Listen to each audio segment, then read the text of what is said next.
Okay.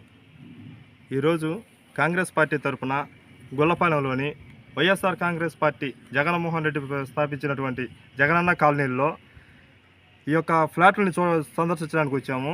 ఇక్కడికి వచ్చిన తర్వాత చూస్తే ఇదేదో పేదల కోసం కట్టించిన కాలనీలాగా కాకుండా స్థానిక నాయకులు, వైసీపీ నాయకులు అడ్డగోలుగా ఇక్కడున్న ఫ్లాట్లను పేదలకు రాకుండా పెత్తందారులకి 2 లక్షలకి 3 లక్షలకి అమ్మేసి ఒక్కొక్కళ్ళు ఏదో డూప్లెక్స్లు కట్టినట్టు వాళ్ళ సొంత వెంచర్లలో ఏదో వైసీపీ నాయకులు వేసిన వెంచర్లో కానీ ఇల్లులు కట్టుకొని ఆఖరి సమాధులను కూడా పూర్తి చేసి ఆ స్థలాలను ఆక్రమించి పాపం నిరుపేదలకు రావాల్సిన ఫ్లాట్లు వాళ్ళకి రాకుండా కొంతమంది అయితే పేదలు కూడా ఆడేడు అప్పులు చేసి 3 లక్షల రూపాయలు 2 లక్షల రూపాయలు డబ్బులు కట్టి ఆ పట్టాలు తీసుకొచ్చి ఎంఆర్ఓ సంతకాలు పెట్టి పట్టాలు తయారు చేయించి ఇచ్చారు వాళ్ళకి. దీని మీద మేము కలెక్టరేట్లో ఎంక్వైరీ కమిషన్ వేపిస్తాం. స్థానిక నాయకుల పైన ఖచ్చితంగా ఎంక్వైరీ కమిషన్ వేపిస్తాం. ఆ ఎంఆర్ఓ కూడా రావాలా, ఆయన ఎట్లా పెట్టాడు సంతకాలు తెలియాలి మాకు కూడా. ఆయన ఏమైనా బెదిరించి పెట్టించారా వైసీపీ నాయకులు, లేక ఆయన ఇష్టంగా మళ్ళీ వైఎస్ఆర్ కాంగ్రెస్ పార్టీనే వస్తే నాకు ఎంఆర్ఓ పదవి కంటే మంచి పదవి వస్తుందని చెప్పి ఆయన సొంతంగా పెట్టారు సంతకాలు అనే దాని గురించి కలెక్టర్ ఆఫీస్లో మేము తెలుసుకుంటాము. కలెక్టర్ గారికి అర్జీ పెడతాము. దానికి సంబంధించిన ప్రూఫ్లు, ఎవిడెన్స్లు మొత్తం నా దగ్గర ఉన్నాయి. వాటికి సంబంధించిన ప్లాన్, వాటికి సంబంధించిన పట్టాలు. దీంట్లో ఇంకొకటి ఏంటంటే, ఎవరైతే ఇక్కడ ఫ్లాట్లు కొన్నారో వాళ్ళందరూ కాంగ్రెస్ పార్టీ ఆఫీస్ కాడికి వచ్చి మా దగ్గరికి కానీ వచ్చి ఆ బాధితులు మాకు తెలియజేస్తే దీని మీద కలెక్టర్ ఆఫీస్లో పోరాడతాం. మీకు న్యాయం జరిగేలా చేస్తామని తెలియజేస్తున్నా. సార్ కలెక్టర్ గారు, మీరు కూడా ఒక్కసారి ఈ జగనన్న కాలనీ, గొల్లపాలెం జగనన్న కాలనీకి వచ్చి మీరు చూడండి ఒక్కొక్క ఫ్లాట్ ఏ విధంగా ఉందో.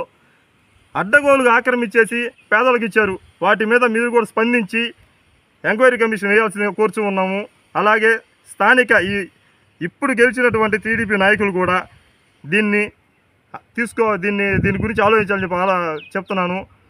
మేము కాంగ్రెస్ పార్టీ నుంచి ఎప్పుడు పేదల కోసం పోరాడుతూనే ఉంటాం, పేదల పక్షాన్ని నిలబడతాం. ఈ 5 సంవత్సరాలు మేము వైసీపీ నాయకులు చేసిన తప్పులను ఎండగడతానే ఉంటాము.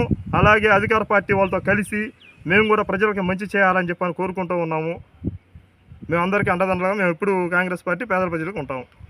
ఇచ్చింది 6 అంకణాలు అయితే 9 అంకణాలు 10 అంకణాలు పట్టాలు.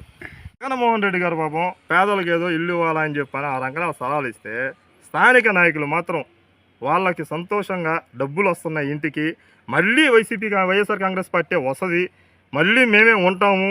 ఇంకొక 5 ఏళ్ళు మేము వైఎస్ఆర్ కాంగ్రెస్ పార్టీ గెలిస్తే ఈసారి మాత్రం నడి రోడ్లు కూడా 11 అంకణాలైనా సరే 12 అంకణాలైనా సరే మేము పట్టాలు తయారు చేసి మేమే ఇచ్చేస్తాం. వాళ్ళకి డబ్బులు తీసుకొని ఇచ్చిన 6 అంకణాలు, ఒక్కొక్క పట్టాలు 9.5 అంకణం, 11 అంకణాలు, 12 అంకణాలు ఈ విధంగా ఇచ్చి సంతకాలు పెట్టించుకోమన్నారు. అసలు ఈ పట్టాలు ఎలా వచ్చినా మేము కలెక్టర్ ఆఫీస్లో తెలియజేస్తాం.